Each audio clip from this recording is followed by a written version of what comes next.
तुम किसी का घर जला देने से पहले सोचना, आग जब भड़केगी तो अपना भी घर जल जाएगा। आवाज और तस्वीर की दुनिया के दोस्तों, सलामती हो आप पर। यह कहानी मुझे मेरी इंस्टाग्राम आईडी पर मौसूल हुई और मैं इसे मामूली सी तरमीम के बाद आप सबके साथ शेयर करने जा रहा हूं। इस कहानी में एक बहुत बड़ा पैगाम छुपा हुआ है।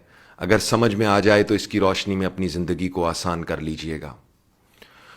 उजैर साहब, मेरा नाम हारून खान है और मेरा ताल्लुक पाकिस्तान के सूबा खैबर पख्तूनख्वा के एक गांव से है। मैं गुज़िश्ता कई साल से कनाडा में रहाइश पजीर हूं और यहां खुदा ने मुझे इज्जत, दौलत, शोहरत, हर चीज से नवाज रखा है। मेरी उम्र इस वक्त 50 साल है। आज से 33 साल पहले जब मैं 17 साल का था, मैं अपना मुल्क छोड़कर यहां आ गया था। यहां आकर मैंने बहुत पैसा कमाया, लव मैरिज की जो आज तक कायम है। मेरी बीवी मेरी मोहब्बत भी है और मेरी दोस्त भी। शादी के 2 साल बाद खुदा ने हमें औलाद की नेमत से नवाजा और हमारे घर में एक चांद सा बेटा पैदा हुआ। हम बहुत खुश थे। बेटा बड़ा हुआ, स्कूल जाने लगा, पढ़ाई में बहुत लायक था और खेलों में स्विमिंग का चैंपियन था। यहां बच्चों को अपना प्रोफेशन चुनने की पूरी आजादी है और वो अपनी मर्जी से जिस शोबे में जाना चाहें, कोई रोक टोक नहीं होती। मेरे बेटे ने सिर्फ 15 साल की उम्र में तैराकी के जूनियर मुकाबलों में गोल्ड मेडल हासिल किया। सच पूछें तो मैं नहीं चाहता था कि मेरा बेटा तैराक बने और पानी के करीब जाए, मगर मैं चाहते हुए भी कभी उसे रोक ना पाया। हर वक्त मेरे दिल में एक अनजाना सा खौफ रहता था और फिर एक दिन मेरा यह डर सच साबित हुआ जब तैराकी के दौरान अचानक हरकतें कल्ब बंद हो जाने से मेरा बेटा सिर्फ 15 साल की उम्र में हमें छोड़कर हमेशा के लिए चला गया। अकलौती औलाद की मौत का दुख क्या होता है यह मैं अल्फाज में बता नहीं सकता। वो बिल्कुल सेहतमंद था, उसकी अचानक मौत ने हम पर सख्ता तारी कर दिया। वो कहा करता था, पापा पानी मुझे अपनी तरफ खींचता है, मैं वर्ल्ड चैंपियन बनकर दिखाऊंगा। और फिर पानी ने वाकई उसे अपनी तरफ खींच लिया। यहां के डॉक्टर्स ने बताया उसका दिल अचानक बंद हो गया, मगर मैं जानता हूं ऐसा कुछ नहीं हुआ। मेरा बेटा हरकतें कल बंद होने से नहीं मरा, बल्कि उसकी मौत का जिम्मेदार मैं हूं। मैंने ये बात आज तक किसी को नहीं बताई, ये राज आज तक मेरे सीने में दफन रहा, मगर आज मैं चाहता हूं आपकी वसातत से मैं इस राज से पर्दा उठाऊं। आखिर कब तक इस बोझ को लेकर जिंदा रहूं?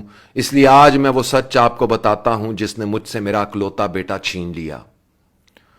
कनाडा आने से पहले मैं अपने गांव में रहता था।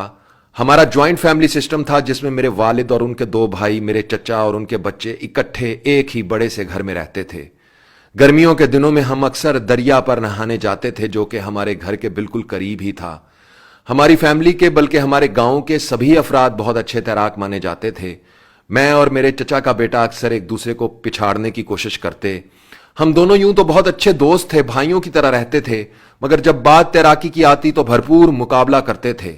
उस दिन भी हम दोनों में कुछ अजीब सी बहस हुई थी। फिर हम दरिया की तरफ चल पड़े। हमने एक मुश्किल ट्रैक का इंतखाब किया ताकि यह पता चल सके कि कौन ज्यादा बेहतर तैराक है। दरिया के ऊपर एक पुल पर पहुंचकर हमने देखा पानी का बहाव बहुत तेज था। यह देखकर मेरे कजन ने मुझे कहा, हम यहां से छलांग नहीं लगाएंगे, नीचे पानी बहुत तेज है। मगर मैंने उसका मजाक बनाना शुरू कर दिया। बस इतना ही दम था तुम में, डर गए ना? हम यहां से पहले भी छलांग लगाकर दरिया अबूर कर चुके थे, इसलिए मुझे लग रहा था कि हम यह आसानी के साथ कर लेंगे। मगर मेरा कजन यहां से कूदने के हक में नहीं था।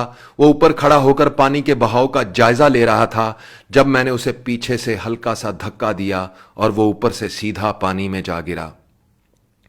मैं उसे गिरते हुए देख रहा था और हंसकर मैंने जोर से कहा, अब तुम्हारा डर उतर जाएगा, तुम दूसरी तरफ जाओ, मैं भी आ रहा हूं। मगर मैंने देखा वो पानी में गिरने के बाद दोबारा नजर नहीं आया। मैं कुछ देर तक उसके वापस उभरने का इंतजार करता रहा, मगर जब वो नजर ना आया तो मैं फौरन नीचे उतरा। पानी का बहाव बहुत तेज था, उसका कहीं नामो निशान तक नहीं था। मैंने जल्दी से घर पर खबर की। मेरे वालिद, चचा और गांव के बहुत से लोग आ गए। मेरे कजन को ढूंढा मगर वो ना मिला।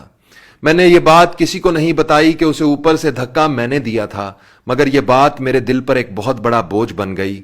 2 दिन बाद मेरे कजन की लाश मिली। उसके सर पर जख्म था। ऊपर से गिरते वक्त उसका सर पानी के नीचे एक पत्थर से टकराया और शायद यही उसकी मौत की वजह बन गई। हमारे घर में सोग की कैफियत थी। लोग अफसोस के लिए आ रहे थे, मगर मैं तो एक अजीब ही कैफियत में जा चुका था। काश मैं उसे धक्का ना देता, काश मैं उसकी बात मान लेता, काश हम दरिया पर ही ना जाते। ऐसे बहुत से काश थे जो हथौड़े की तरह मेरे सर पर वार कर रहे थे। یہ ایک ایسا راز تھا جو میں نے اپنے سینے میں دبا لیا اور کسی سے اس کا ذکر تک نہ کیا۔ کسی کو کیا بتاتا کہ میں نے اپنے کزن کو دھکا دے کر گرایا تھا؟ سب مجھے قصوروار قرار دیتے، مجھے میرے کزن کا قاتل سمجھا جاتا، اسی لیے میں چپ رہا۔ میں نے اپنے کزن کا آخری دیدار تک نہیں کیا، مجھے ڈر تھا مجھے دیکھ کر وہ اٹھ جائے گا اور سب کو بتا دے گا کہ میں نے اسے دھکا دے کر گرایا تھا۔ میں اس کا سامنا نہیں کر سکتا تھا۔ گھر میں کچھ دن بعد حالات نارمل ہونے لگے، مگر میرے دل کے حالات بگڑ چکے تھے۔ اپنے چچا کو دیکھتا تو مجھے اپنا آپ چوروں کی طرح لگتا۔ میں ہی تو اصل ذمہ دار تھا۔ میں خاموش رہنے لگا۔ گھر میں سب سمجھتے تھے کہ چونکہ میرا اپنے کزن سے بہت پیار تھا، اس لیے میں اس کی موت کا گہرا اثر لے چکا ہوں۔ بہرحال اس واقعے کے 2 سال بعد میرے ماموں جو کینیڈا سے آئے تھے، میرے والد کے کہنے پر مجھے اپنے ساتھ کینیڈا لے آئے۔ یہاں آ کر کچھ عرصہ بعد نارمل ہوتا چلا گیا اور زندگی کی تیز رفتاری میں کھو کر میں اس واقعے کو بھول گیا۔ میرا یہ خوف دوبارہ بیدار اس وقت ہوا جب میرے بیٹے نے تیراکی میں دلچسپی لینا شروع کی۔ میں نے اسے مختلف طریقوں سے روکنا چاہا، مگر وہ کہتا تھا، پاپا پانی مجھے اپنی طرف کھینچتا ہے۔ میں اسے روک نہ پایا، اور آج میرا پرانا زخم پہلے سے کئی گنا شدت کے ساتھ دوبارہ ہرا ہو چکا ہے۔ جب سے بیٹا گیا ہے میں سو نہیں پایا۔ لوگوں کو لگتا ہے شاید بیٹے کی اچانک موت کا صدمہ ہے، مگر کوئی نہیں جانتا کہ میں خود کو اپنے بیٹے کا قاتل سمجھتا ہوں۔ اگر اس دن میں اپنے کزن کو دھکا دے کر نہ گراتا تو آج میرا بیٹا بھی پانی میں ڈوب کر نہ مرتا۔ عزیر صاحب، یہ زندگی واقعی مکافات عمل ہے۔ ہم وہی کاشت کرتے ہیں جو بیج ہم بوتے ہیں، وہی لوٹ کر ہمارے ساتھ ہوتا ہے جو ہم کسی کے ساتھ کرتے ہیں۔ جلد یا دیر سے مگر اسی دنیا میں ہمیں اپنی کرنی کا حساب دینا پڑتا ہے۔ نہ کسی کے ساتھ کی گئی نیکی ضائع ہوتی ہے اور نہ ہی برائی۔ ایک وقت آتا ہے جب ہمارا عمل لوٹ کر ہمارے سامنے آ کھڑا ہوتا ہے، اور جب وہ دن آتا ہے اس دن ہم کچھ نہیں کر سکتے۔ اوپر والے کی انصاف کی چکی دیر سے چلتی ہے مگر بہت باریک پیستی ہے۔ میرے پرانے کاش پھر سے نئے ہو چکے ہیں۔ کاش میں اس دن اپنے کزن کو تیز پانی کے بہاؤ میں دھکا نہ دیتا۔ کاش کاش کاش میں آج اپنی ساری دولت دے کر بھی اس کاش سے پیچھا چھڑا سکتا۔ عزیر صاحب، آج میں آپ کی وساطت سے اپنے دل کا کچھ بوجھ ہلکا کر رہا ہوں۔ میری سب سے اپیل ہے کہ خدا سے میری رہائی کے لیے دعا کریں۔ میں بہت تکلیف میں رہتا ہوں، ہر نماز کے بعد رو رو کر دعا کرتا ہوں، مگر میرے دل کو سکون نہیں ملتا۔ سکون کیسے ملے؟ کیا کبھی قاتل کو بھی سکون ملا ہے؟ عزیر صاحب، آپ سچ کہتے ہیں، کسی کا گھر اجاڑ کر جو اپنا گھر بساتے ہیں، ایک دن آتا ہے وہ خود بھی اجڑ جاتے ہیں۔ آپ بھی میرے لیے دعا کرنا، شاید آپ کی آواز میں دعا سن کر خدا مجھے رہائی دے دے۔ ہارون خان، کینیڈا۔ آواز اور تصویر کی دنیا کے دوستو، بے شک یہ دنیا مکافات عمل ہے۔ انسان کا کیا ہوا عمل لوٹ کر واپس اس کے سامنے ضرور آتا ہے۔ کسی سے زندہ رہنے کا حق چھینو گے تو زندہ تم خود بھی نہ رہ پاؤ گے، جیتے جی مر جاؤ گے۔ کسی کی عزت پر حملہ کرو گے تو تمہاری عزت بھی محفوظ نہ رہے گی۔ کسی کے خلاف گندی زبان استعمال کرو گے، گالی دو گے تو تمہارے خلاف بھی گندی زبان استعمال ہوگی، تم بھی گالی کھاؤ گے۔ دوسروں کے گھروں میں آگ کے گولے پھینکو گے تو ایک دن تمہارا گھر بھی جل جائے گا۔ کسی کی گاڑی کو توڑ دو گے تو ایک دن تمہاری قیمتی چیز بھی ٹوٹ جائے گی۔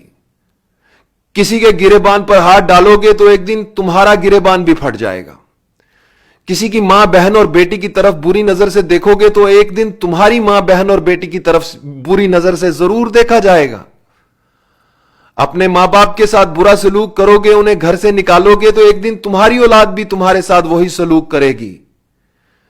کسی کے گھر کا چراغ بجھاؤ گے صاحب تو ایک دن خود بھی روشنی کو ترسو گے، جیسا کرو گے ویسا بھرو گے۔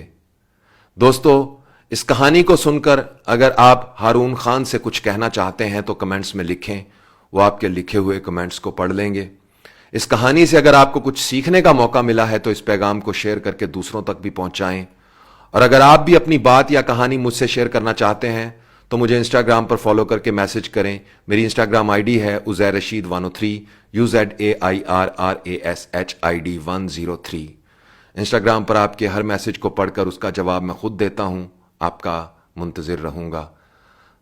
دوستو، اپنا خیال تو سب رکھتے ہیں، آپ ان کا بھی خیال رکھا کریں جن کا کوئی خیال نہیں رکھتا۔ اس کے ساتھ ہی عزیر رشید کو اجازت دیجیے۔